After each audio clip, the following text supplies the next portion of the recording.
Hi, welcome back to my channel. My name is Kathie Owen. I'm a private consultant and I work with leaders often during high pressure moments like growth, conflict, or mergers and acquisitions, where emotional regulation becomes the difference between clarity and chaos.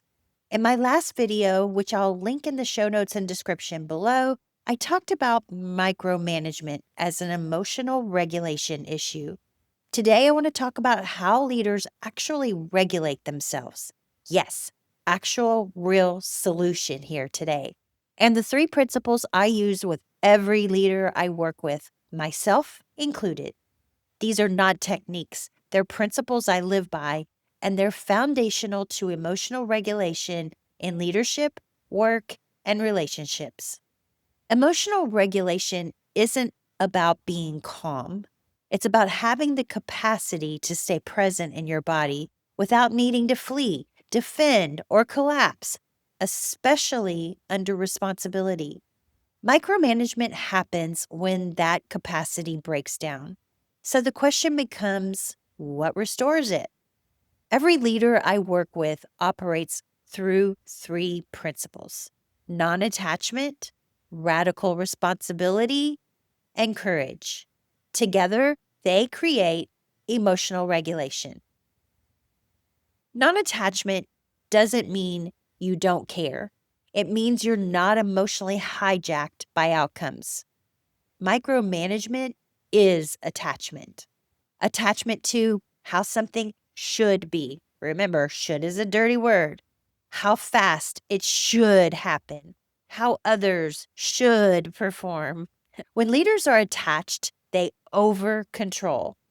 Non attachment allows a leader to step back, to see clearly, to trust competence.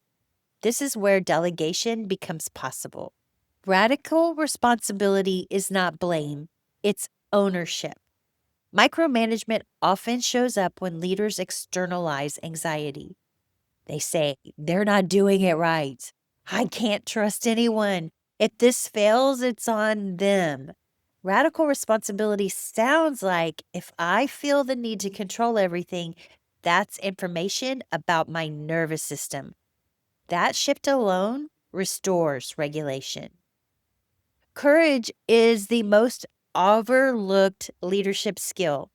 It takes courage to tolerate uncertainty, to not jump in immediately, to let others own outcomes, to allow discomfort without reacting. Micromanagement is often fear pretending to be leadership. Courage allows leaders to stay present instead of reactive. And here's the truth most people miss: boundaries protect emotional regulation. Without boundaries, leaders overfunction, employees underfunction, resentment builds, and psychological safety erodes. Boundaries aren't walls, they are clarity.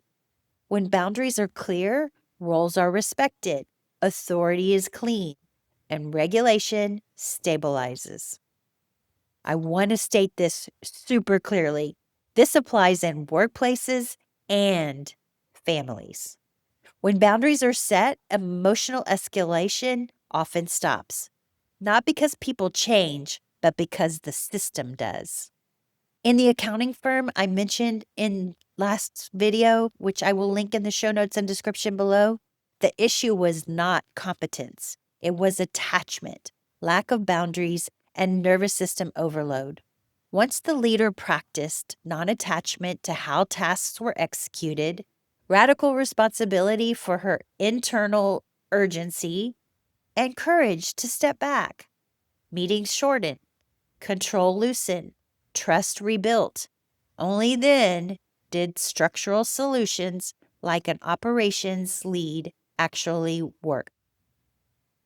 I study professional athletes and elite coaches. Great coaches do not micromanage under pressure. They regulate, they trust preparation, they tolerate uncertainty, they maintain boundaries on the field.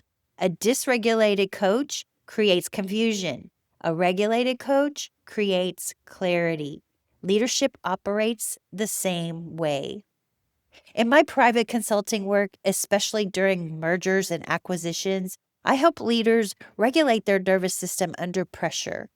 I help them apply non attachment, responsibility, and courage in real time. I help them set boundaries that protect performance.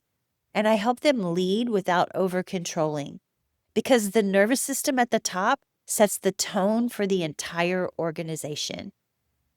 Micromanagement isn't solved by better systems alone. It's solved when leaders learn how to regulate themselves through non attachment, radical responsibility, courage, and boundaries that protect clarity. If this video was helpful, share it with someone who leads people. And also, I always include a blog post that has bonus resources, and that will be linked in the show notes and description below. And if you recognize yourself in this, awareness is the first act of leadership. All right. I trust that you found today's episode helpful. And if you know someone who could benefit from it, please share it with them. And until next time, I'll see you next time.